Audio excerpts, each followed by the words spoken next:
Okay, hello, welcome to my third video on development, where we're going to be talking about interventionist strategies to promote development. Last time we talked about market-based strategies. We talked about how we could use the free market to develop and use some injections to try to maybe fill in some savings gaps and encourage investment in capital, promoting development and growth. To try to link the two together, last time we talked about these various injections. So we talked about exports, and when we're talking about exports and trade liberalization, we're talking about gaining injections from foreign companies and foreign consumers. And given that they are probably quite rich, that is a significant source of an injection. We're talking about possibly investment, encouraging particularly foreign firms who have significant profits to invest in your country when we're talking about FDI. And we may be talking about our domestic companies. If they're big enough, we can encourage them to invest in our domestic economy through the use of, say, for example, privatization. We could also use NGOs and aid agencies and the banking system, possibly foreign banks, to provide microfinance as well, which would also lead to I as well. And so what you're seeing there is a running theme of trying to create an injection through the private sector. What we're going to be talking about now for the rest of these policies is in some way using the government to try to create that injection. And in many cases that involves government spending to try to provide some sort of infrastructure or health or education. The problem with all of these policies is that we don't necessarily have that money. If you don't have a functioning tax system, if you don't have a functioning government, really, then you're unlikely to have significant GNI in order to tax, and even if you do, you're not able to do it anyway. So a lot of these policies ended up in a lot of debt and created debt traps for these countries who were involved.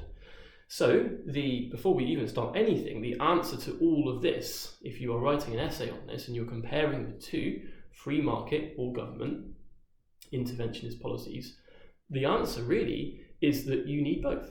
You need the free market to try to give you significant amounts of injections, boost your GNI, using the very, very large income of foreign consumers and firms.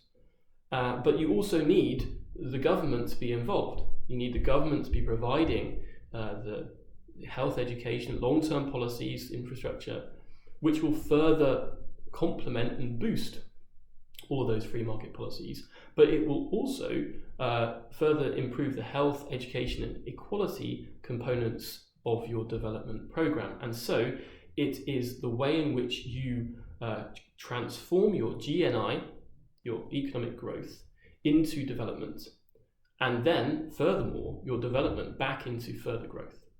So in that way you're able to boost both. And so both of these policies, these types of policies together, will give you far better results, I suppose. So let's just quickly go through what we're looking at and how they work. So the first one we're going to do is development of human capital.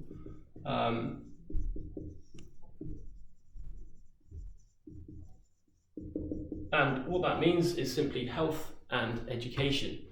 Now, what you have seen before, in many ways in which we've used health and education, we've said that when we make our population more educated, when we make them more healthy, then they are more able to work. You boost productivity, and as you boost productivity, because labour is a factor of production, you're going to see a higher quantity and quality, particularly quality of your factor of production, labour, which will shift your LRAS curve, and that's going to gain you long-term growth and an increase in the productive potential of your economy.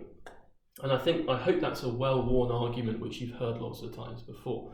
And that's not really, that's relevant, but it's not the most relevant thing when we're talking about very poor countries. And we probably fail to appreciate what it is that many developing countries don't have.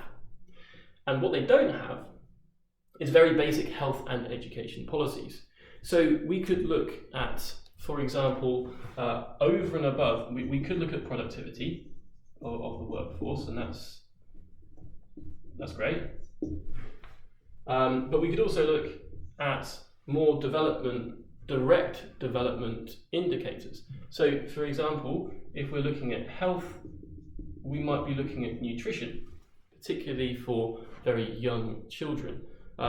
Poor nutrition in very young children results in stunted growth, and then that's going to create issues for the rest of your life, health issues possibly as well.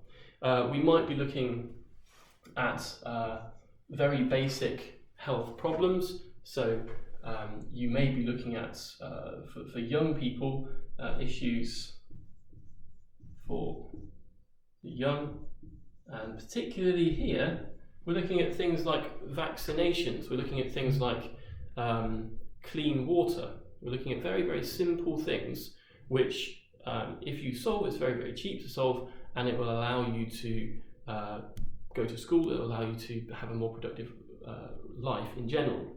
There was a really interesting study done about deworming.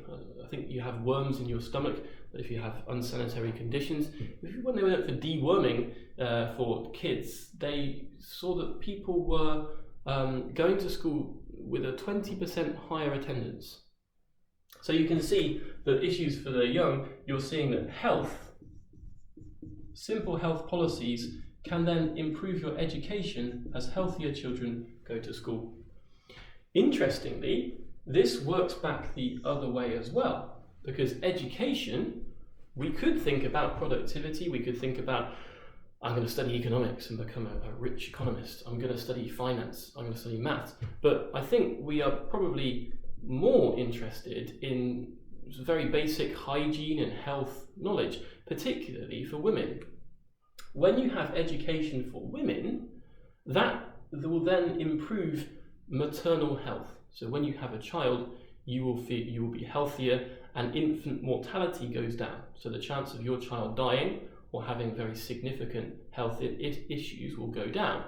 So, for example, just knowing about keeping your hands clean, just knowing about washing dishes and things like that, having clean water to do so, will allow you to significantly improve the quality of life, particularly of young people and women as well. So you can say that education has an impact on health through the role of women.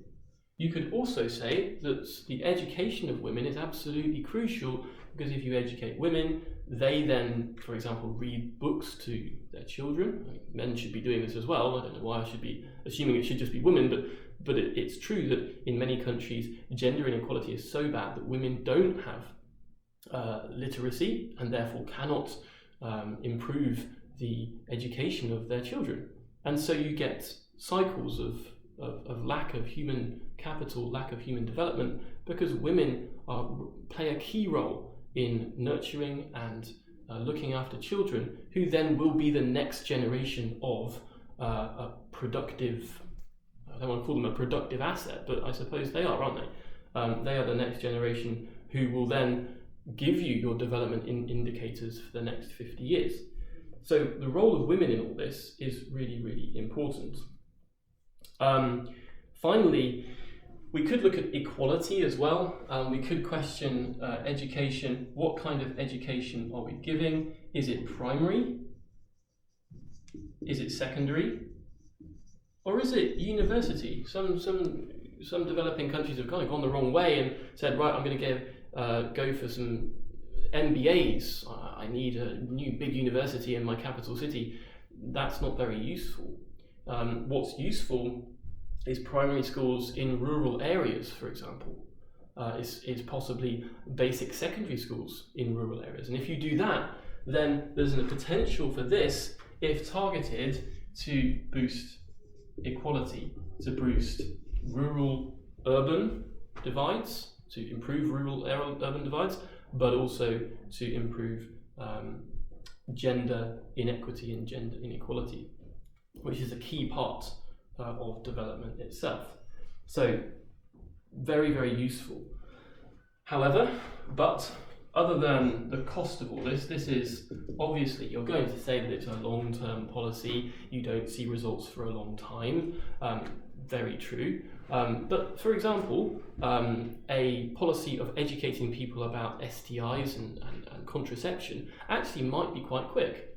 And it's something that I didn't mention there, but for example, gender education, educating about these things could be quite a quick thing and could actually have a very big change in a very small amount of time. So don't always think that these are just long-term policies. They could be pretty quick.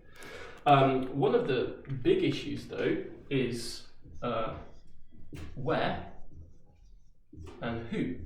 Who are you educating and where are you educating them? Is this a city-based policy or is this for the whole population? Is it, as we said, the MBA program, or is it a very basic sanitary education? What is it? What are you actually teaching people? Secondly, even if you do teach people and you say you educate a whole generation of doctors, where do they go? Got a very interesting statistic. There are more Sudanese doctors in London than there are in Sudan, I believe. That is the concept of brain drain. So you can educate and this is very, very particularly a problem in health work with health workers, for example, India and many, many other countries. If you go to a hospital in Britain, you will see that many of the nurses and doctors are from other countries. That is brain drain, where they have educated those people and they've gone abroad. That's not very useful for you. So, absolutely crucial component of development, but it's not as snazzy as perhaps other policies, and many countries have neglected it. It also requires quite a lot of management. Many hospitals and many schools in particular have absentees, lots of teachers that don't actually teach anything, and you can spend a lot of money on it, but it might not have an effect either. So, big problem there. Okay, so our first one was human capital. Let's just put that back up there again.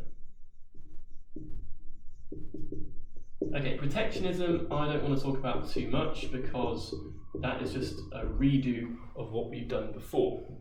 I just want to say one thing, that in the previous video we talked about trade liberalisation, and we talked about the idea that you want to put your developing country on the supply curve, the world supply, and you want to put your developed country as the domestic one. And what you're saying is that the US is dropping a tariff on the developing country, allowing it to increase US imports or the developing country's exports from Q3 minus Q2 to Q4 minus Q1. Now this time, if you're going to do protectionism as a policy, you're going to have to switch the countries round. So instead of having Mexico here, you're going to have the US here. And instead of having the US there, you're going to have Mexico there. Why? Because Mexico is going to raise tariffs on US goods. As it does that, Mexico's share of in its domestic market, Mexico's share of production goes from Q1 to Q2.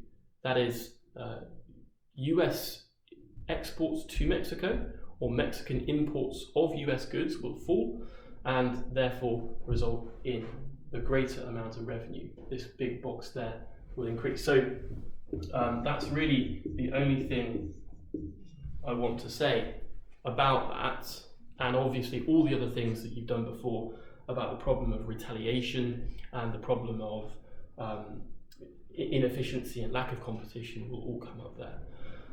Does it directly increase development? Well, no, it's a growth-based policy, but what you could say relevant to development is that you also gain box C of government revenue. And when you have a country which can't tax its local people, lots of parallel markets, actually sometimes the easiest thing to tax is your imported goods. And that can cause an increase in government revenue, which you could use for health and education programs.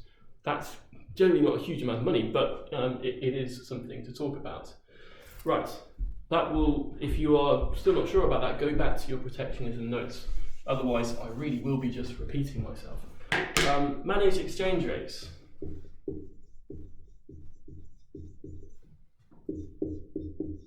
I'll just write X rates there.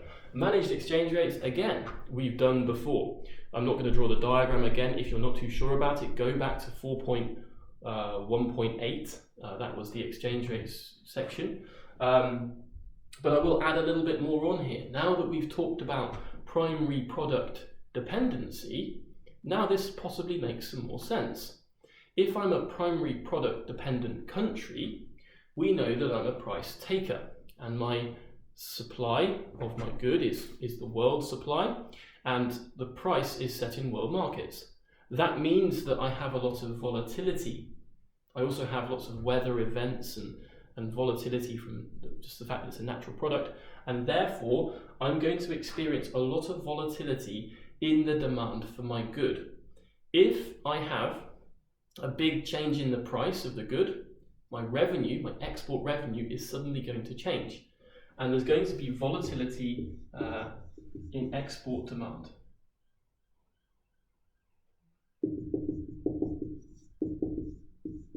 And that volatility in export demand is going to create volatility in your exchange rate. It's going to make you have appreciations and depreciations. That's going to change the cost of imported goods and services, and it's going to create a lot of uncertainty for your local farmers and all of the people who are exporting and importing. That's going to reduce investment, and that's exactly what you need in order to develop your economy and improve your standards of living. So what do? You try to manage your exchange rate. And we talked about before how you could manage your exchange rate by the government having foreign reserves, and when it goes too high, then you sell your own currency and you buy up foreign currency. When it goes too low, then you buy up your currency and sell your foreign currency and buy up your own currency. I hope I said that the right way around just then. I've got a feeling I didn't, but I hope you get the idea that when it goes down in price, you boost the demand. When it goes up in price, you boost the supply. Okay. The problem with all of this is that you need foreign currency reserves, or you need to use your interest rates, and we talked about that before. And many developing countries won't have that availability of foreign currency reserves, and so this is not really an option for you. The other thing that many countries do is that they prevent, if you want to restrict the supply of your currency, then you prevent local people from buying foreign goods, or you prevent imports, so that you reduce the supply of your currency and keep your currency nice and high. That hugely detracts from FDI. Foreign companies hate that if they don't know that there's a free market for the currency and they don't know whether they can freely exchange the currency into foreign currency. If that's the case, then very few companies are really going to want to come to your country to trade. So, yes, managed exchange rates can create a bit of stability, and it might get you over primary product, the problems of volatility, but it creates loads of other problems and doesn't actually solve the problem that you have. And the reason behind your volatility is not because of your exchange rate system. The reason for your volatility is that you are focused on primary products. So this doesn't solve the problem. This is a sticking plaster. It's papering over the cracks. It's not actually solving anything. So don't do this. It might be a short-term policy. If you get this, I would evaluate saying this is a short-term policy. It could reduce short-term volatility. It's no substitute for actually trying to diversify your economy. Great. Enough of that. Not too sure about that. Going back to your managed exchange rates section. Most important and the most effective of all of these policies, particularly at the beginning, is infrastructure. Infrastructure, capital essential for economic activity. Capital essential for economic activity. These are often public goods which are non-excludable and non-rivalrous. So, for example, a public road. It could be a port, that's kind of excludable, I suppose. It could be an electricity grid. Many of these things have aspects of the feeling of a public good, and therefore, yes, we could say that foreign companies could provide some of this, but they're not going to build you a road system. You could say that aid agencies could provide some of this money, But really, the main thing when you're talking about infrastructure is that it's going to be the government. The government should be doing this. So yes, you can talk about other actors, but the government really is important here. We've got 4 areas to think about. 4 areas which I can think of: sanitation, so sewer systems. Sanitation, really important because it boosts hygiene. And so you can link sanitation to health and GNI. And so it has a double impact on development. That also includes clean water as well, absolutely essential for your health. So sanitation, probably one of the most important things. India and toilets, for example, open defecation is still a really big issue in India, and I'll show you a video on that. That's actually really interesting. More mobile phones than toilets, I seem to remember. Probably not true anymore, but certainly was at one point. Transport, so roads, railways, ports, things like that, getting your goods to market, and that helps boost your exports. It also helps with FDI. So companies want to go to a place which have got good transport links. Electricity, well, obviously you're going to run your capital, your computers and your machines on electricity. Electricity is absolutely essential, and therefore, again, attracting FDI. These 2 particularly are going to be lowering the capital output ratio. So that's something to consider. And as you spend this money, you're boosting incomes, which hopefully will also increase the savings ratio. So if you wanted to use the Harold-Domar model, you could do here quite successfully. Remember, it's also shifting AD to the right because G is a component of AD. It's also shifting LRAS to the right because you're getting investment from foreign companies as they see that the infrastructure is going in. But this also is capital itself. So we could link this all to capital like that, a direct impact on capital. The final thing, which I haven't said yet, is communications. Communications like broadband and telephones and things like that. Again, it's absolutely essential if you want to diversify and gain information for markets to work. So for example, mobile phones in Africa, for example, very useful for farmers who want to try to find out today's prices, for example. And communication, again, we're seeing lots and lots of work with that in sub-Saharan Africa. Okay, one example I want to give you is the Belt and Road Initiative, 一带一路, if you want to say that in Chinese. It is a policy by the Chinese government to put in trillions of dollars to infrastructure projects around the world, and that has resulted in lots and lots of building of roads and railways in many sub-Saharan Africa, in African countries in general, actually, in the Middle East, in going across to Pakistan, for example, Central Asia, all the way over to Europe, even Italy and Greece. So you're seeing, therefore, lots and lots of funding from China, and China has developed its economy from doing this. It has just boosted hugely its infrastructure, allowing it to grow in the way that it does.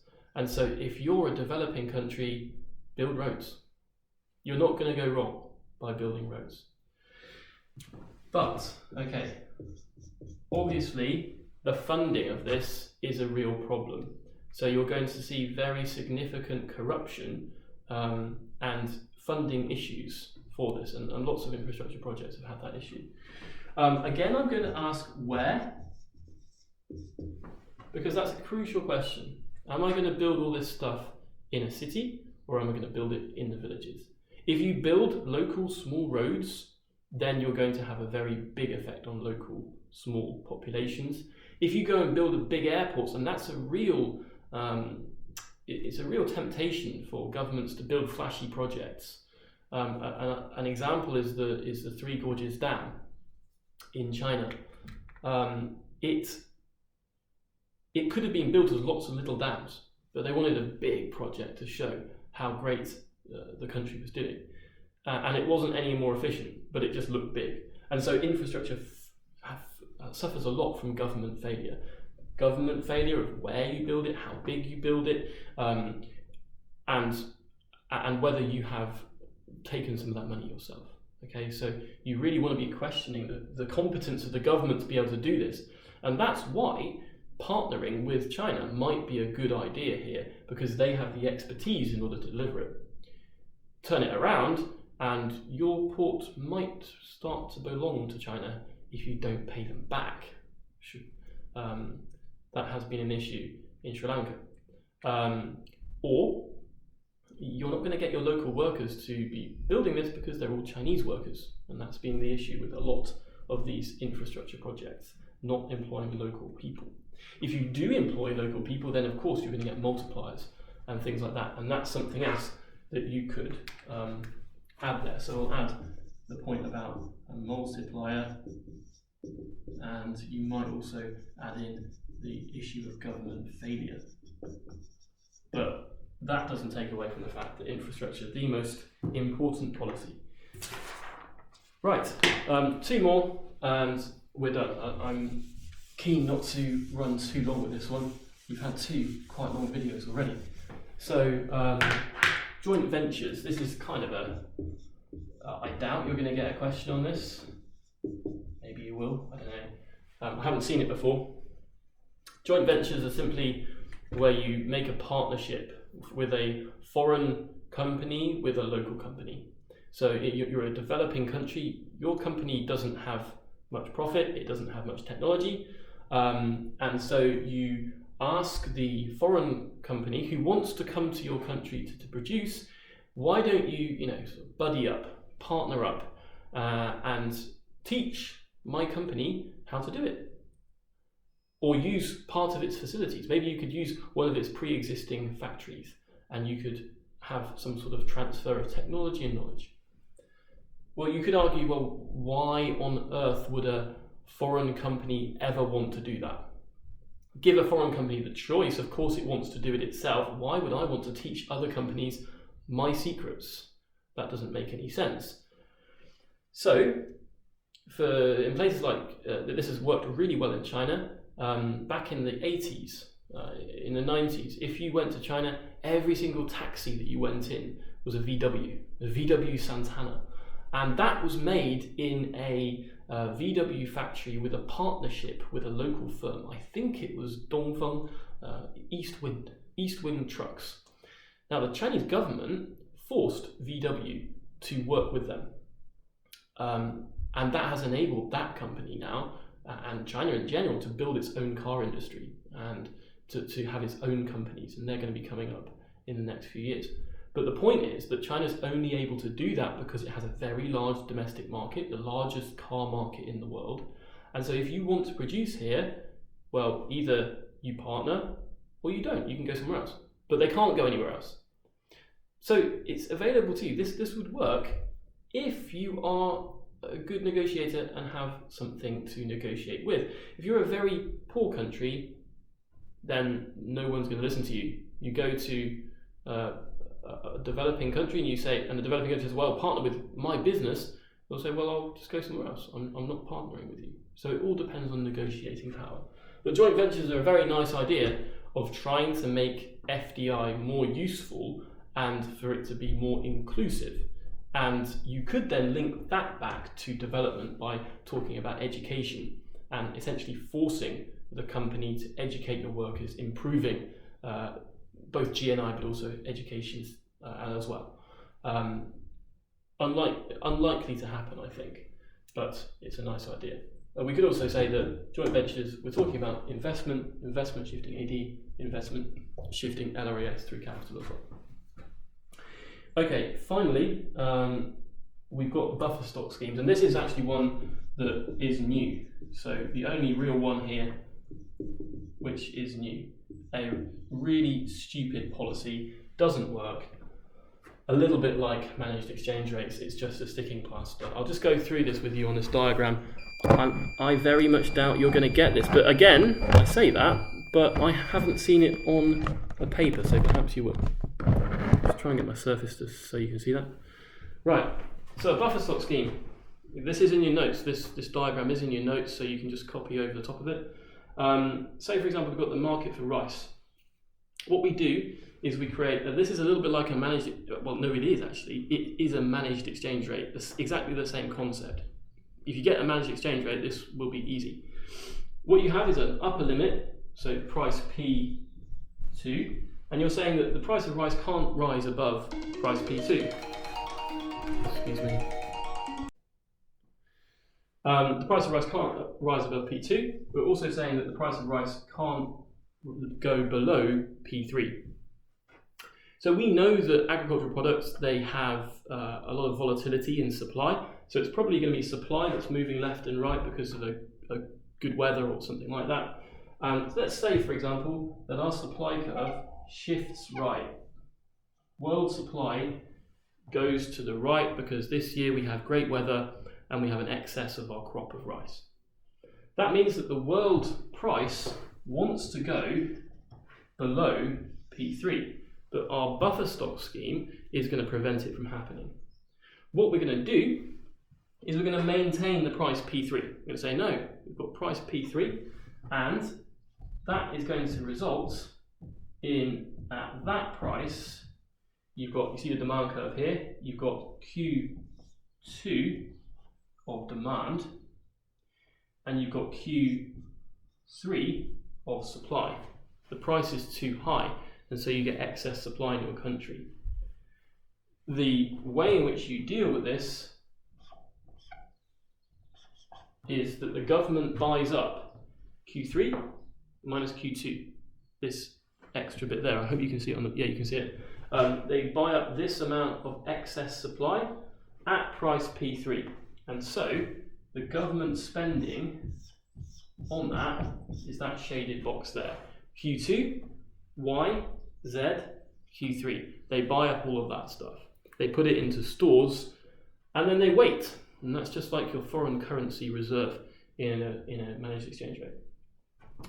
What are you going to do with that? Well, you wait until the price goes back up again. So supply next year shifts all the way over here, and the price goes above the P2, the upper bound, and then you release it onto the market at that point. And as you're releasing it onto the market at a higher price, you might make a profit from it as well. That's going to increase the supply and pull the price back down again. And so you're just essentially doing the opposite of the market. When the supply is high, you add demand. When the supply is low, you add supply from your stock. This is all very nice, but it's going to cost you money. You're going to have to store the good. Now, rice is probably storable, but if you're talking about a fresh fruit or something like that, then that's not going to work. And if you're talking about a world market, if you have a significant amount of that supply, then that's okay. But many countries are price takers. You could try and manipulate the price, but if you're selling to a world market, for example in cocoa, then you're going to have a problem. You can set your own price for farmers, and that's fine. You can add and take away to the supply in your own country, but you're facing world forces which are very, very powerful, and so it's quite difficult to maintain things like this. I believe, I think it's either Senegal or Ivory Coast have had this policy of trying to do this for cocoa beans, and it hasn't been that successful.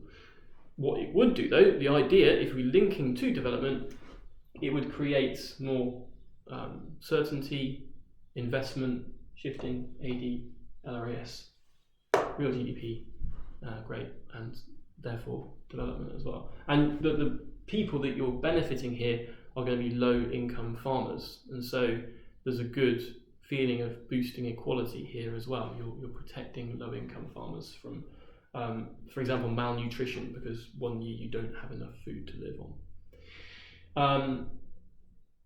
But this doesn't solve the problem. The problem is that you are in a world market in perfect supply. Just by creating your buffer stock scheme doesn't solve that problem.